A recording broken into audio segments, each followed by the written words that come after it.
Upon returning from a long business trip, I was shocked when my husband had moved in his mistress. I, 34F, travel a lot for work. It's not ideal, but it's what I signed up for when I took this promotion. My husband, Jake, 36M, has always been supportive, or so I thought. We've been together for 10 years, married for 6, and I genuinely believed we had a strong relationship. Sure, the long trips weren't easy, but we made it work. We FaceTimed every night, sent cute texts throughout the day, and always planned something special for when I got back. So imagine my shock when I returned from a 3-month business trip to find another woman living in my house.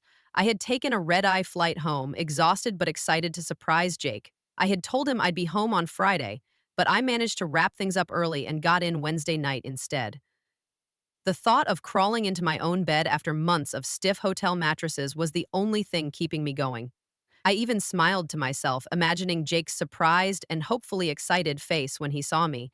But when I pulled into our driveway, something felt off. Jake's truck was there, but there was another car parked in my usual spot, a sleek little Audi, completely unfamiliar. My stomach twisted, but I tried to rationalize it. Maybe a friend was visiting. Maybe his sister, though she drove a different car last I checked. Maybe he finally took my advice and got a second vehicle for work. I tried to talk myself down, but my gut was screaming at me.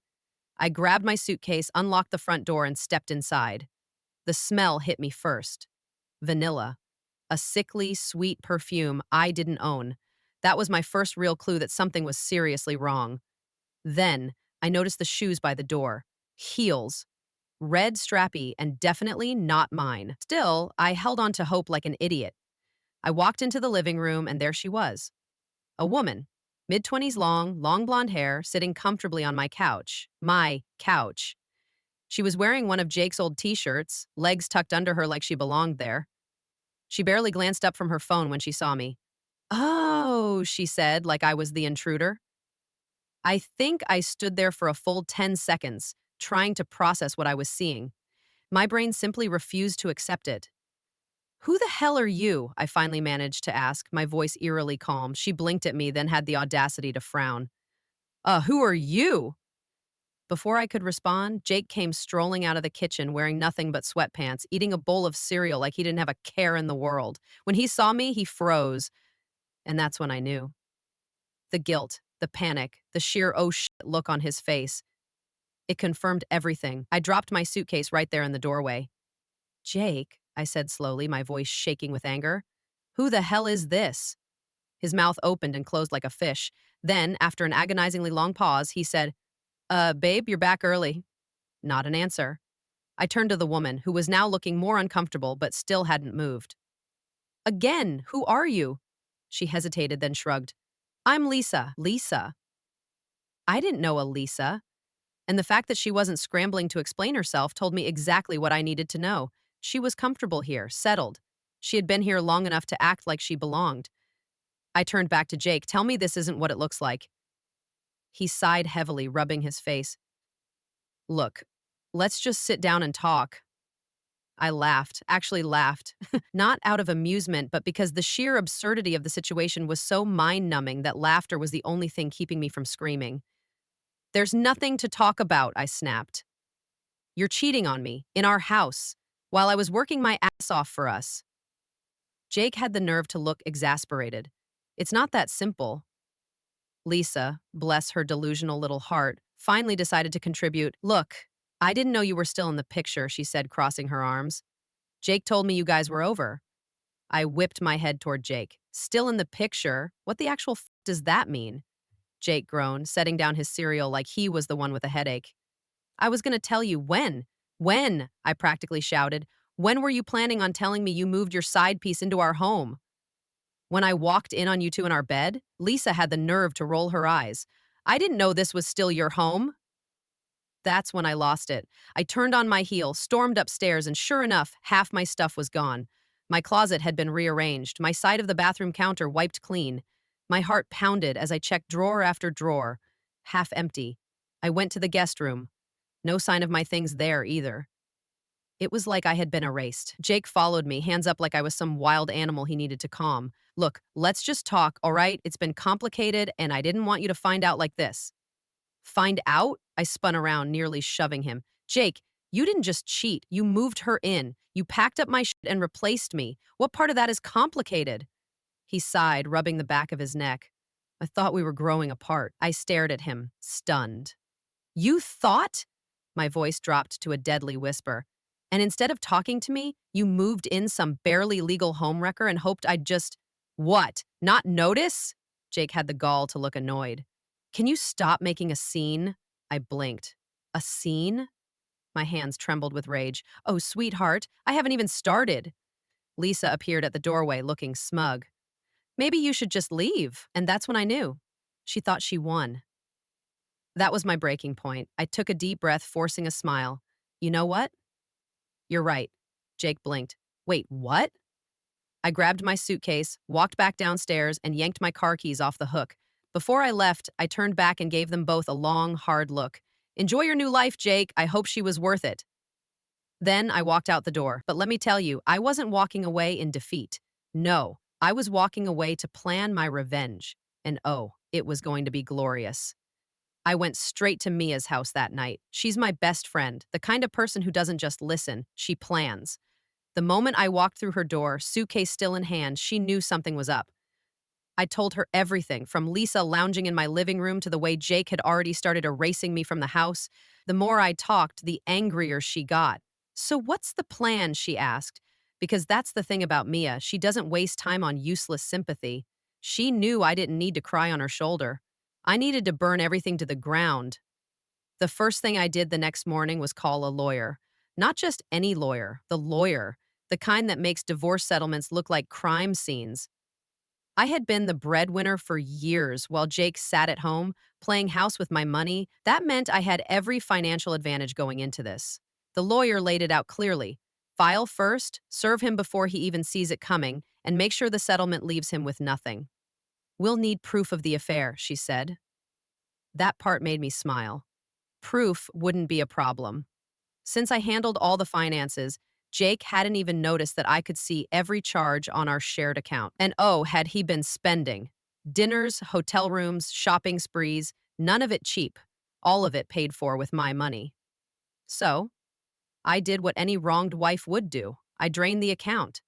Every last cent was transferred into my personal savings. The joint credit card, canceled. The utilities, moved to his name, set to be shut off in a week. And because his phone was on my plan, I had that cut off too. By lunchtime, Jake was broke, disconnected, and had no idea, yet. The next step was the house. Since it was in my name alone, selling it was as simple as making a call. I met with a realtor that afternoon, signed the paperwork, and scheduled a locksmith to change the locks that weekend. By the time Jake figured out what was happening, there'd be a for sale sign in the yard and no way for him to get inside. I dared him to call the cops. What was he going to say, that his wife locked him out of her house? Good luck with that, buddy. That night I made a group chat. Jake's parents, my family, our mutual friends. Then, with the kind of calm only true rage brings, I dropped everything. Screenshots of his texts with Lisa, receipts from the hotel stays, and a final message, just letting everyone know Jake and I are getting a divorce. Turns out he moved his mistress into my house while I was away working. But don't worry, they won't be there long. Since the house is mine, I'm selling it. And since Jake has no job or savings, I'm sure he and Lisa will be just fine. Jake called me 23 times in an hour. I ignored every single one. Then, a text popped up. WTF are you doing? Why is my card declined? Why is our house for sale? I barely waited before responding. Me, correction, my house, you're just squatting. A few minutes later, Lisa messaged me. Lisa, wow, you're really overreacting. The audacity almost made me laugh. Me, oh, sweetheart, you have no idea. By the next morning, my phone was blowing up. Jake's mother had called him a disgrace. His father said he was embarrassed to have raised him. Friends who had been neutral before were suddenly very vocal about how disgusting he was. Even his own sister messaged me privately to say, good for you, he deserves this. Meanwhile, Lisa must have realized what was happening because she stopped texting entirely, probably too busy wondering how long she could put up with a man who no longer had a house, a car, or a working credit card. Saturday rolled around, and I parked across the street to watch the show. Jake pulled into the driveway, stepped out of his truck, and walked up to the door like nothing had changed. He tried the handle, then again. When it didn't budge, he banged on the door, calling Lisa's name. She stood behind him, arms crossed, shifting from foot to foot. After a few minutes, he pulled out his phone, probably to call me. Too bad his service had been cut off. I rolled down my window just enough to be heard. Looking for something? Jake turned, eyes practically burning. Let me in. I took my time sipping my coffee before answering. Oh, sorry, this isn't your house anymore. Lisa's expression twisted. You can't do this. I smiled. Already did. And then I drove away. But I wasn't finished yet. Not even close. I didn't respond to Lisa's messages. Let her stew. She had no leverage, no legal claim, and certainly no control over me. But I wasn't done yet. There was still one last thing I needed to take from Jake: his reputation. Up until now, most people only knew bits and pieces of what had happened. My group chat message had set the foundation. But I wanted to make sure everyone, his friends, colleagues, old bosses, knew exactly who he was. I had access to his email and social media because, as usual, he was careless and never changed his passwords.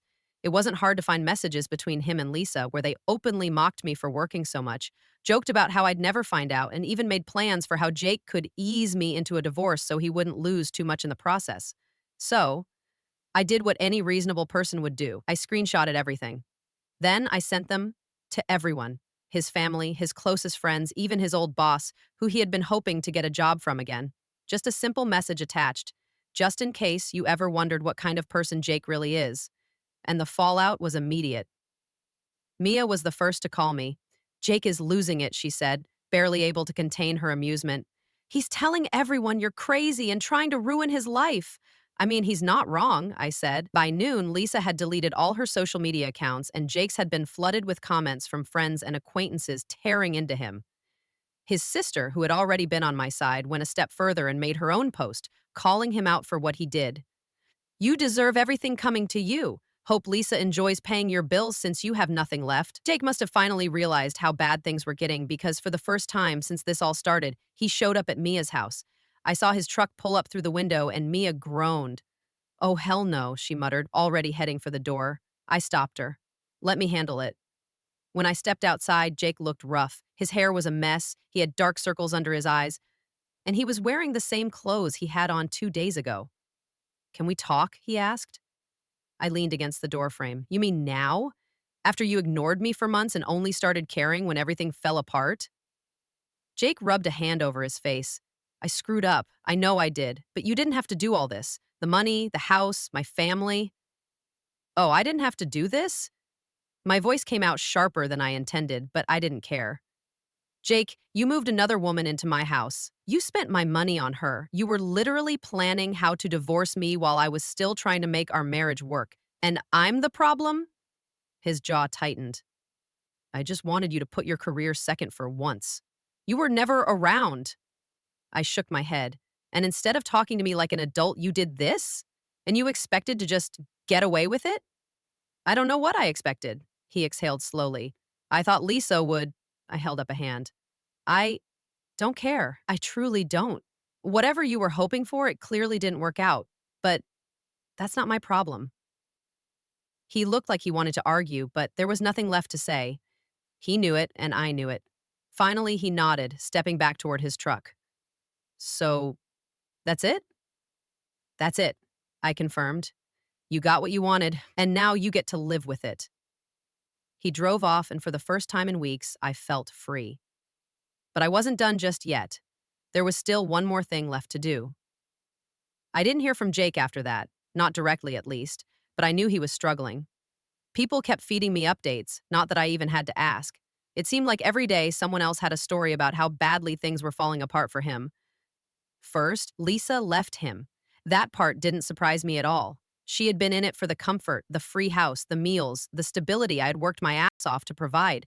She wasn't about to stick around for a man with no money, no home, and no future. From what I heard, it didn't even take a full week after she realized he wasn't getting any of it back before she packed up her stuff and moved on to the next guy. Mia was the one who told me. Ran into someone who knows Lisa, she said over the phone one night. Apparently, she dumped him at some diner, in public, during lunch rush. Said she was too young to be tied down to a loser. I nearly choked on my drink. Wait, she actually said loser? Yup. Mia sounded way too delighted about it. Guess she figured out you were the only thing keeping him afloat. I could have been smug about it, but honestly, I barely cared. Jake was nothing to me now. Whatever happened to him was his problem. But there was one last thing I needed to do before I truly moved on. I had to sell the house. Technically, I didn't need to. Financially, I was fine, even with the divorce in progress. But that house no longer felt like home. It had been ours, a place I had spent years building, a space I thought was filled with love. Now, every corner of it felt tainted. The idea of staying there, of trying to erase the mess he left behind, just didn't sit right with me. I found a buyer quickly, the market was good, and the house itself was in great shape. The sale went through smoothly, and within a month, it was no longer mine. I packed up everything I wanted and left the rest behind. I didn't even bother telling Jake. He found out anyway. I was at work when my phone started buzzing, missed calls, voicemails, texts, all from Jake. You sold the house? Where's my stuff? You can't just do this without telling me. I didn't respond. Mia, however, called me 5 minutes later, absolutely cackling. Guess who just showed up at the house only to find out it's not his anymore? I smirked. Oh, please tell me he made a scene. Oh, it was spectacular. Mia took a dramatic breath. So, apparently he thought you moved out and he could just waltz back in like nothing happened. New owner was not amused. They called the cops. I almost felt bad for him. Almost. But then I remembered the way he had treated me, how he had erased me from my own home, how he had made me feel like I was disposable. No, he got exactly what he deserved. The divorce went through a few months later. Thanks to my lawyer, Jake walked away with absolutely nothing. No alimony, no assets, nothing but the debt he had racked up while playing house with Lisa. His life kept unraveling after that. Without a place to live, he crashed with a friend for a while, but even that didn't last long. Apparently, he had burned too many bridges and nobody wanted to deal with his mess. He ended up moving back in with his parents, which must have been humiliating for him, considering how much he had always bragged about being independent. Meanwhile, I thrived. I found a new place, smaller but cozy and completely mine. I threw myself into work, not because I had to anymore, but because I wanted to. For the first time in years, I felt free. No one was weighing me down. No one was draining me emotionally and financially. I traveled when I wanted, decorated my space how I liked, and never had to worry about coming home to betrayal. One night, months later, I got a final text from Jake. I really messed up, didn't I? I stared at it for a long time. There was a time when I would have answered, when I would have wanted to talk, to ask why, to dig for some kind of closure, but I didn't need it anymore. I deleted the message, and then I blocked his number. Because I wasn't angry anymore. I just didn't care. And that, I think, was the best revenge of all.